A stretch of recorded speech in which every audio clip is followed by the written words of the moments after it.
Hey y'all, how you doing today? It's come to my attention. This is something that needs to be addressed, especially with some of you all that are delving into the Mopar small blocks and you don't have a good working understanding of how the cam is retained in the block and what all is going on. Okay, what needs to happen.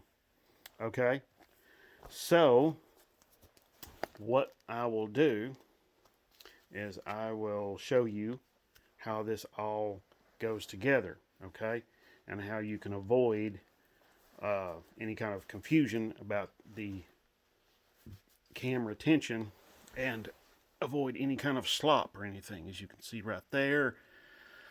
Okay, as you can see, I've got everything pretty much assembled here. What I'm going to do is I'm going to take this apart and I'm going to show you what happens when this is all apart, okay, even with the cam retaining plate in place. Okay, so that's what we're going to do. Okay, let me pause this. Be right back. Okay, y'all, we are back, and I've got, as you can see, I've got the cam bolt out, and the washers and the fuel pump eccentric, and also the gear. As you can see, the thing is running back and forth, in and out like that. Now, that can have an effect on the timing, okay, because of course the distributor is driven off the cam back there at the back. And we'll just focus in there on the gear back there, you see, okay.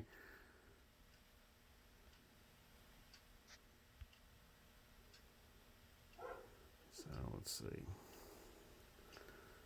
All right. There we go. That's better. So now what I want to do is I want to show you what can happen if you don't have the washers necessary in order to keep everything in retention. As you can see, this has the factory standard retention plate. This is a factory camshaft.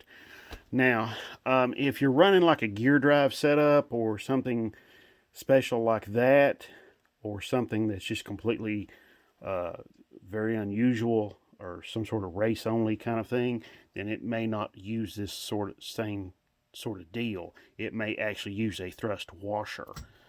But on your factory Mopar small block LA engines, they don't use that kind of setup. Okay, so what we'll do is we'll just run that. We've got the gear on there, as you can see right there. Then next, I'm just going to put the bolt and the washer on and show you what happens. Okay, as you can see, running that washer in there, and it's pushing this gear in on just a little bit. As you can see, now if you noticed earlier, we'll take it back off here and let you see. Let's see. Okay. All right, you see the keyway? Get this. You see there's the keyway right there. That little slot there at the top, that's the keyway. I'm going to run this bolt down with this kind of odd cone-shaped washer and see if I can take up some of that slop. And I'm going to use my little impact here to show you what will happen. There we go. So, all right.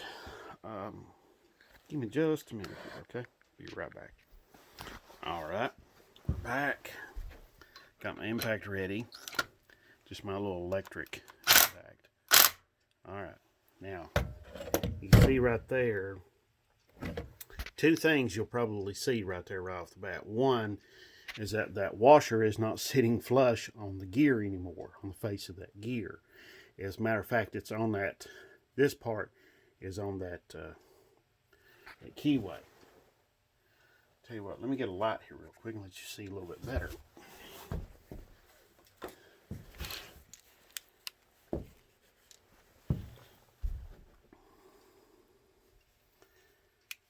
Let's see. You see what I'm talking about right there? Yeah, see that? That's what I'm talking about.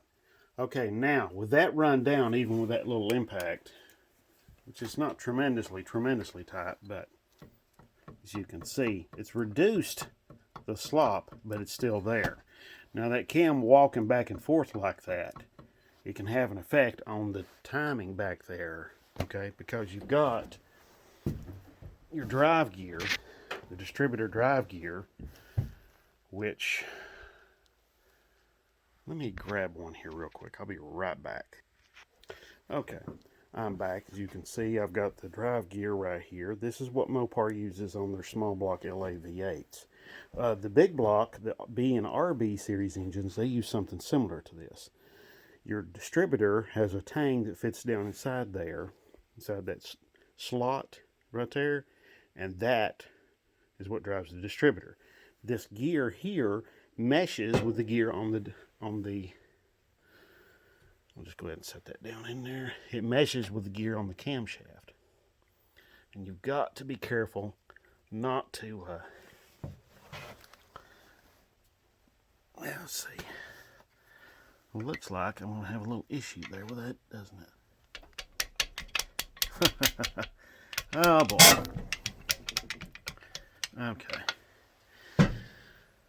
So, there's probably some crud. Yeah, there's some crud down in there. So, anyway, you get the picture of what I'm talking about. This meshes with that gear right here on the cam, and it runs in that bushing right there. That, if that cam is allowed to walk back and forth in the bore there, it can affect your timing. Okay, so sometimes the engine will run really good, make a lot of power. Oh, this is great. You know, it's great to drive. And then other times it'll run like a dog. That's why you don't want that to happen. Okay, you don't want that sort of thing. You don't want that cam walking back and forth. So, here's something to keep in mind. If you're going to go be changing out camshafts, or you're rebuilding one of these engines, and you've never rebuilt one before, never changed out a cam on one of these before, this is pretty important stuff. So, what I'm going to do, all right, now we still got cam slop, okay? The cam is still, okay, cam's still moving back and forth. Now, look at this guy here, though. This is my fuel pump eccentric. All right, this is from when they were still using mechanical fuel pumps. So, it's got a notch in it, right there, as you can see, that indexes with the keyway. So, we'll go ahead and put that on. Ah, look at there. Goes right on. Then, got my bolt, got my special little washer, my cupped washer. Okay, get that started on there, then I'll, there we are. All right, now, watch what happens.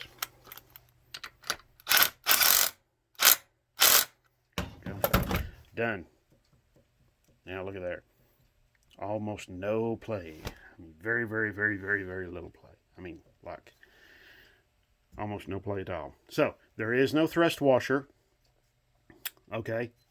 And this is your factory setup. This is what they use. Now, if you're going to use this kind of the Magnum used a different washer setup. And this cupped washer that is on the bolt here is a little bit different on the Magnums. So when you have this kind of style right here, the older LA like this, you'll have to use this fuel pump eccentric, or get yourself a washer, get yourself one of these fuel pump eccentrics and cut it down. Okay, that's what a lot of folks will do when they're using the Magnum front timing cover on one of these older LA blocks, so they can get the serpentine belt set up. Okay, so that's something to keep in mind.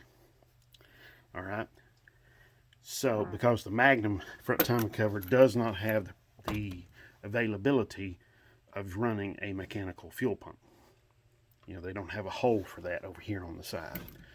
So, just something I thought I'd throw out there and try to help inform everybody about that. You know, there's some people getting into these older engines, and you know, if you don't know, you don't know. All right. So, anyway, okay. So let's. So when you're doing one of these, when you're working on one of these and you're doing a cam swap, that's got to keep all that stuff in mind. Best thing to do, get yourself a manual. They're cheap, easy to come by, packed with all kinds of great information about your engine. Okay, so all right, thank you very much for watching. I do appreciate everybody for watching, and the thumbs up and the shares and the subscribes and all of that. I really, really do appreciate that. And if you got questions about this video or any other, or this whole setup here, just contact me. You know, put a question down below. I'll be sure to get back to you and help you out any way I can. Okay. Thank you very much. God bless.